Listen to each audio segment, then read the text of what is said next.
Irmãos e irmãs, graça e paz, boa noite. Será que o nosso querer nesses dias tão fora do normal é simplesmente termos o retorno à normalidade da vida, ainda que reconheçamos que ah, não teremos acesso ao normal de antes, não é? Tão cedo? Mas será que o nosso querer, a nossa vontade nesses dias é tão somente o retorno a um pouco de normalidade, ou nós estamos dispostos a atravessar por isso, nos sujeitando à vontade de Deus, executando, realizando o querer do nosso Deus? Há um cântico que fala qual é o nosso querer, pelo menos qual deve ser o nosso querer diante de Deus. E eu gostaria aqui de cantar com os irmãos apenas o coro. Ele é um hino, um cântico belíssimo, mas apenas o coro. E que nós possamos, ao cantá-lo, meditar nisso, não é? Para expressarmos mesmo o nosso desejo de dizer a Deus: Senhor, não a nossa vontade, mas a tua é que é perfeita, a tua é que é soberana, a tua vontade é que é sábia. Vamos cantar então? Eu quero te servir, eu quero te obedecer, viver tua vontade, refletir tua verdade.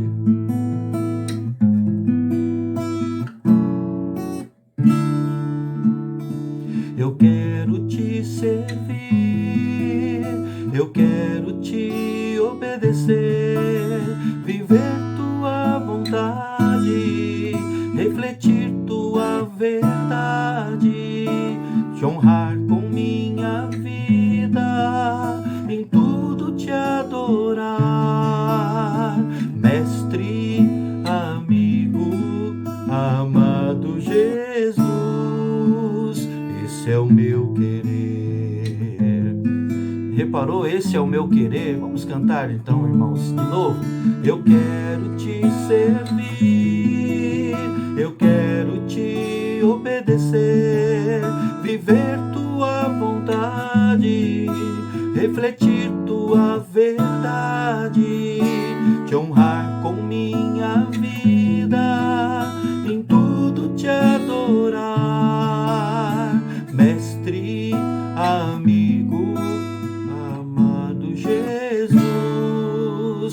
Esse é o meu querer. Uma terceira vez, irmãos, para assimilarmos.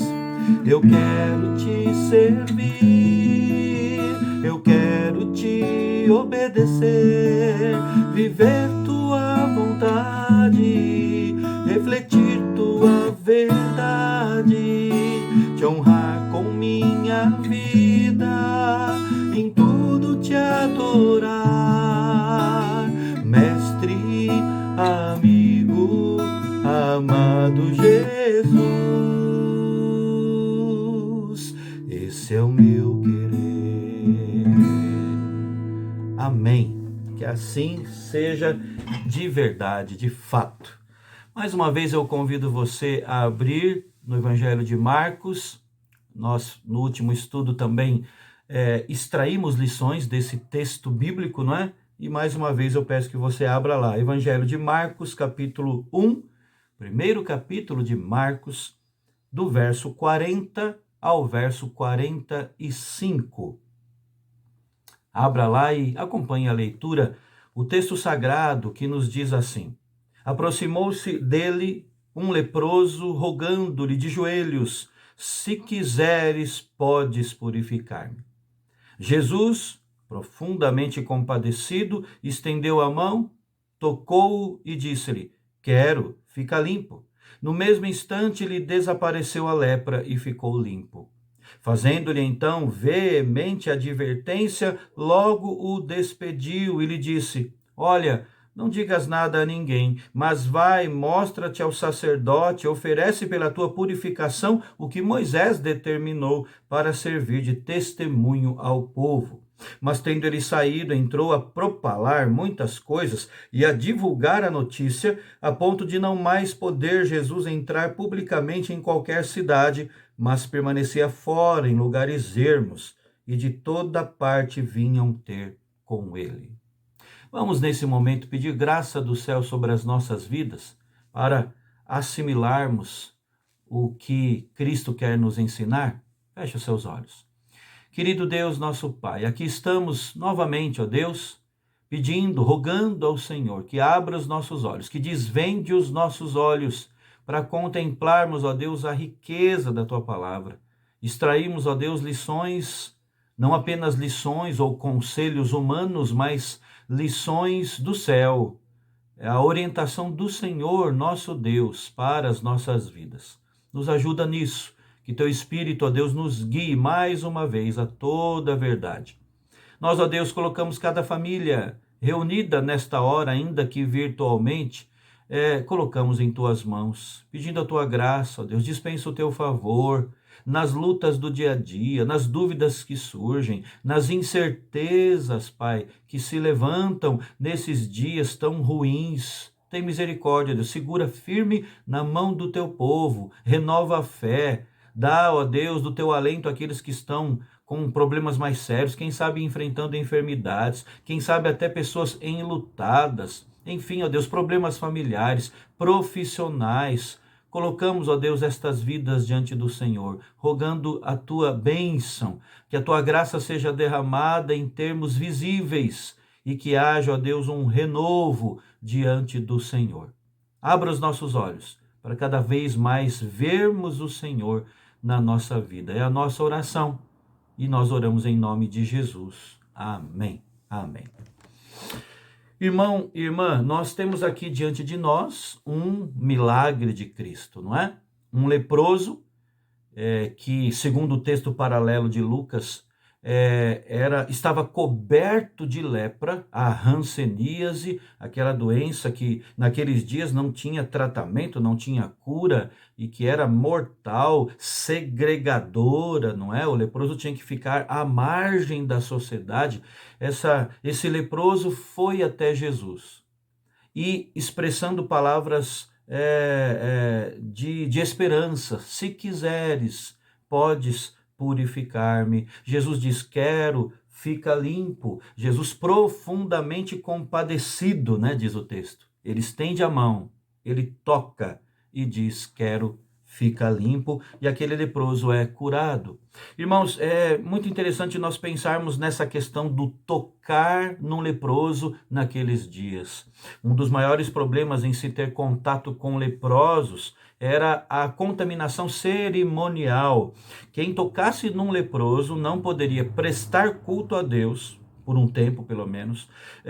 Durante o tempo da purificação dele, teria que ficar afastado do resto do povo, a exemplo do leproso. E também as suas roupas e a própria casa eram consideradas contaminadas.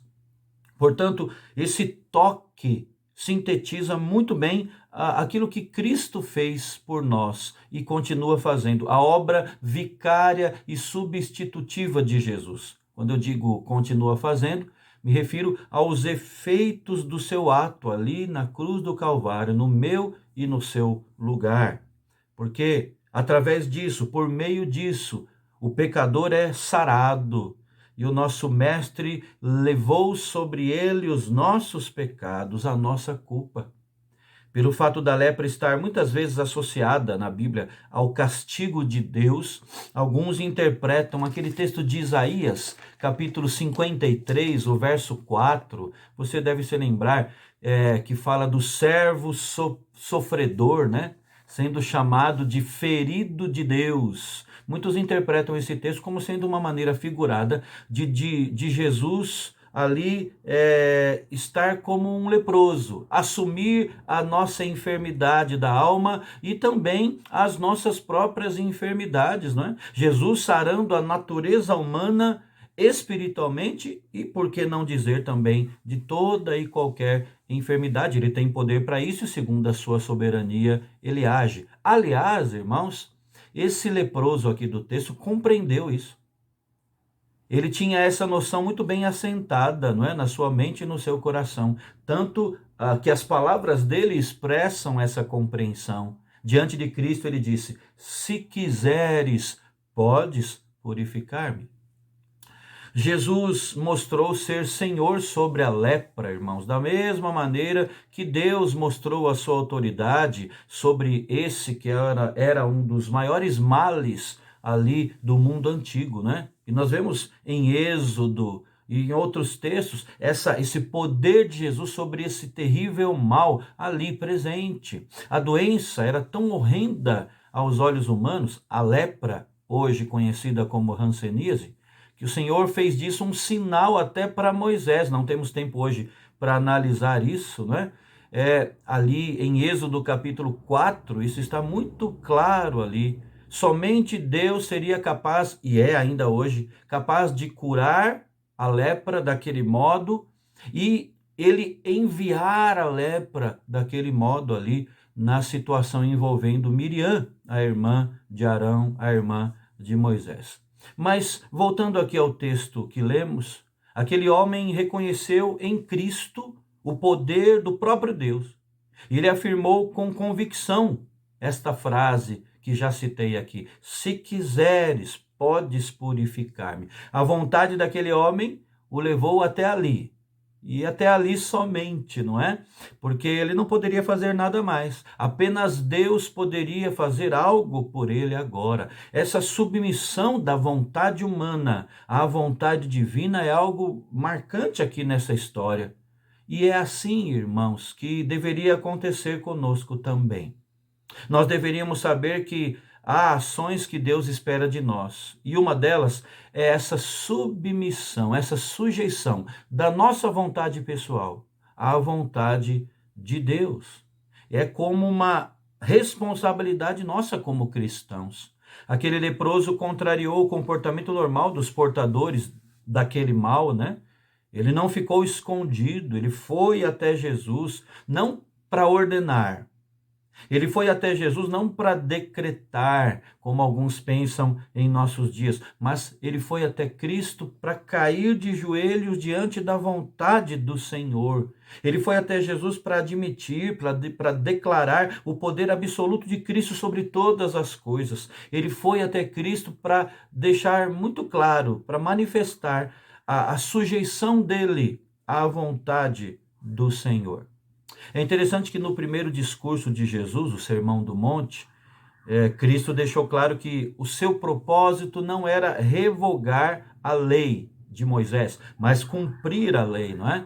Durante todo o seu ministério, no entanto, vemos que Jesus foi acusado do contrário disso.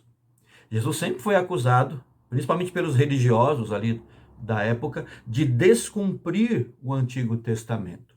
Assim foi no caso em que Jesus curou num sábado, você se lembra? Foi também quando o paralítico carregou a maca num sábado. Também aconteceu quando seus discípulos não lavaram as mãos antes de comer. Jesus sempre teve sobre si essa acusação. Ele não cumpre as leis, não cumpre a lei mosaica. No entanto, Jesus nunca contrariou essas leis. Exatamente porque eram leis do seu próprio Pai, não é? Quando falamos lei mosaica, o judeu carregava muito nessa figura de Moisés. Mas a lei não veio do próprio Moisés. A lei foi dada por Deus a ele. Então, Jesus nunca contrariou, eu repito, as leis que chamamos leis mosaicas, mas são as leis do próprio Deus, o Pai. Jesus contrariou a justiça hipócrita praticada por escribas e fariseus ali, que deturpavam a lei a ponto até de invalidar a lei, né? Por isso, ainda no Sermão do Monte, Jesus diz que se a vossa justiça não excederem muito a dos escribas e fariseus, jamais entrareis no reino dos céus. A prova desse zelo de Jesus pela lei de Deus pode ser constatada no fato de que Jesus, depois de curar esse leproso, o mandou se apresentar ao sacerdote para ser curado. Não é isso que vemos aqui no verso 44? A lei dizia, irmãos, que o sacerdote era o responsável por declarar alguém puro ou impuro. Então alguém se apresentava lá e o sacerdote, examinava aquela pessoa e publicamente declarava se ele estava puro ou não. E Jesus, irmãos, o encaminha para o sacerdote, com esse objetivo em mente, não é? Isso está registrado lá no livro de Levítico, capítulo 13. Olha o que lemos aqui, irmãos, no verso 44. Mostra-te ao sacerdote e oferece pela tua purificação o que Moisés determinou para servir de testemunho ao povo. Era assim que Deus queria que acontecesse. Com isso, o povo não somente iria saber do poder de Deus na realização daquele milagre ali de Cristo, mas também o povo saberia que Jesus era um cumpridor fiel da lei de Moisés, não é? Uma cláusula, um aspecto da lei estaria sendo observado ali. No entanto, irmãos, a ordem de Jesus foi acompanhada por outra. Na verdade, você reparou aqui que a ordem é dupla? Além de se mostrar ao sacerdote, Jesus também disse àquele leproso agora curado: olha, não digas nada a ninguém. O motivo para essa ordem, irmãos, você pode pensar aí, não, mas por que Jesus, em vários momentos, ele executa o milagre, ele age sobrenaturalmente e ele manda que ninguém espalhe isso? Parece um contrassenso, não é, irmãos? Mas o motivo para essa ordem foi o fato de que Jesus revelava quem ele era, revelava a sua messianidade aos poucos, de modo progressivo, durante os seus anos de ministério terreno. Só que a esta ordem o leproso não obedeceu. Não sabemos, irmãos, se ele obedeceu a ordem cumprindo aquele aspecto da lei, indo ao sacerdote, se mostrando ao sacerdote para ser declarado puro, né? Cerimonialmente. Nós não sabemos nem se ele obedeceu a essa parte. Mas vemos aqui claramente que ele não obedeceu a este outro lado da ordem, desta ordem dupla, que era para ele não dizer nada a ninguém. O leproso não obedece. Diz o texto aqui que ele, verso 45, que ele tendo ele saído, entrou a propalar muitas coisas e a divulgar. Então, mal saiu da presença de Jesus, ele já começou a falar. E você pode pensar assim: mas isso se explica porque ele estava tão eufórico, estava com o coração cheio de regozijo pela bênção, pelo milagre realizado por Cristo na sua vida, que ele não se conteve. Que bom! Não é assim que nós enxergamos aqui no texto, não é? Porque é colocado aqui como se um contraponto. Uma ordem foi dada, uma ordem foi desobedecida. Sabe que isso é uma representação muito visível da minha e da sua vida? Porque da mesma forma, eu e você precisamos ter cuidado na nossa comunhão com Deus, não é? Não é raro, infelizmente, cristãos se comportarem de forma semelhante a esse ex-leproso.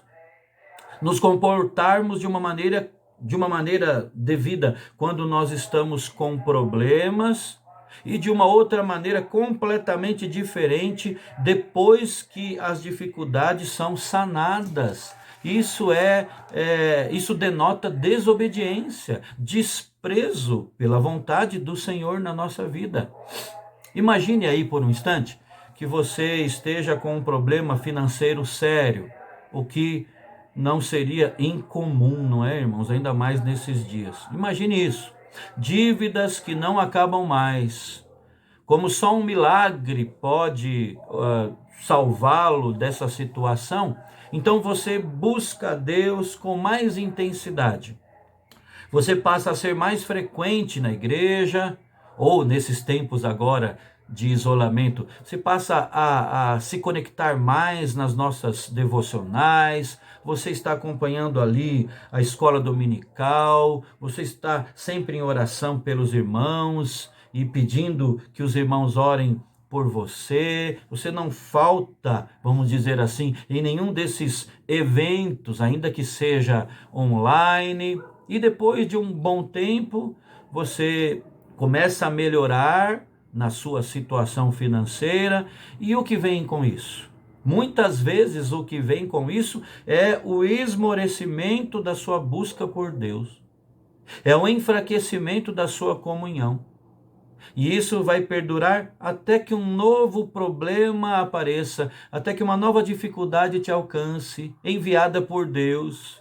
E aí todo o processo é retomado novamente. Irmão, irmã, o ser humano tem a tendência de viver nessa gangorra espiritual. E isso não agrada ao Senhor Jesus, ao Senhor das nossas vidas. Infelizmente, o nosso coração tende a pecar dessa forma, não é? Há uma desesperada corrupção no nosso coração. Lidamos com Cristo, nesse nosso relacionamento com Deus, de uma maneira utilitarista. Quando precisamos, nos aproximamos. Mas quando a dificuldade é resolvida, o problema é sanado, nós desobedecemos e nos afastamos. Sabe qual é a melhor maneira de lutarmos contra essas oscilações da fé, contra essa gangorra espiritual? É investindo fortemente em práticas devocionais. Práticas devocionais. O Senhor Jesus prometeu que nos encheria do seu espírito, mas o problema, irmãos, é que nós somos, por causa do pecado, um saco furado. Se em algum momento esse enchimento for diminuído ou até cessado, nós vamos esvaziando até nossa comunhão com Deus ser comprometida. Então, as principais práticas devocionais que nós não podemos abrir mão, que devem estar sendo exercitadas diariamente, são a leitura da palavra de Deus e a oração. Existem outras práticas devocionais igualmente importantes, mas essas são as básicas. Ouvir Deus falar através da sua palavra, falar com Deus através da oração, separar sempre um tempo do nosso dia para nos dedicarmos a isso. Essa é a nossa grande arma dada por Deus para vencermos o pecado, para irmos contra o nosso próprio coração que se degenera, não é? É essa arma de Deus, quando o pecado insiste em bater na porta do nosso coração. E a desobediência do agora ex-leproso trouxe consequências. E essa é uma outra lição muito importante que precisamos assimilar aqui. Eu repito, a desobediência daquele que era leproso e agora estava curado trouxe consequências para o ministério de Jesus. O mestre havia dito para que não contasse a ninguém a respeito do milagre efetuado ali, né? Mas todos, como vimos, ao sair dali, todos ficaram sabendo através daquele homem. E a fama de Jesus como milagreiro se espalhou. Era o que Cristo não queria. Até porque os milagres apenas apontavam para o Evangelho, apenas apontavam para o conteúdo do ensino de Cristo. Nunca os milagres foram a ênfase do ministério de Jesus, né? A ponto de ele expressar, está registrado nos evangelhos, que ele queria ser lembrado não pelos milagres, mas pela sua morte e pela sua ressurreição. Portanto, irmãos, a nossa desobediência traz consequências. Traz consequências para nós, pessoalmente, individualmente, mas não apenas isso. Porque tem gente que coloca isso em alto e bom som, né? O que eu estou fazendo vai atingir apenas a mim mesmo. Quem disse isso? Quem é que lançou essa mentira e você se apropriou desse engano? Não. A nossa desobediência traz consequências para nós mesmos e para os outros que estão à nossa volta. Ali no texto, Jesus não pôde mais ficar na cidade ou nas cidades, só nos arredores das cidades. Vamos pensar nisso. Muitos, por conta dessa desobediência daquele homem, deixaram de ter contato com Cristo. Nós também afetamos muita gente quando não ligamos para o nosso próprio dever de obedecer. Eis então aqui duas razões, irmãos, para buscarmos a santidade de vida. Primeiro, porque o pecado nos afasta de Deus. Segundo, porque outros podem sofrer por consequência das nossas más escolhas. Jesus, então, levou sobre si a decadência da nossa natureza humana, não é? Nós vemos isso aqui transparecer desse encontro de Jesus com o leproso. Isso nos deve realmente fazer pensar em viver uma vida de gratidão diante dele. Mas uma vida de gratidão diante do Senhor é uma vida de obediência. De obediência. Porque gratidão não é algo de ser falado. Gratidão é para ser vivido, mostrado através da vida. E eu termino a minha palavra hoje fazendo duas aplicações aqui. A primeira é quanto à importância da sujeição à vontade de Deus. Você tem se tornado insensato, brigando com Deus, tentando impor a sua vontade, não se submetendo à vontade de Deus? Aquele leproso, no início, manifestou esse desejo, não é? Quando ele disse, se quiseres, Senhor, podes purificar-me. Ou seja, não a minha, mas a sua vontade. Você tem se sujeitado à vontade do Senhor prazerosamente. Em segundo lugar, essa expressão gangorra espiritual define a sua vida diante de Deus. Quando em dificuldades, temor, consagração, derramamento de vida diante do Senhor. Quando em tempos bons, desobediência. Que Deus, por sua misericórdia, por sua graça, esteja falando-nos ao coração a partir destas impressões aqui tiradas do encontro de Jesus com esse leproso. Vamos agora, irmãos, conversar em família sobre aspectos que ainda estão aí na sua mente, no seu coração, para logo em seguida estarmos orando, intercedendo uns pelos outros. Deus abençoe a você e a sua família. Até o nosso próximo estudo, se assim Deus permitir.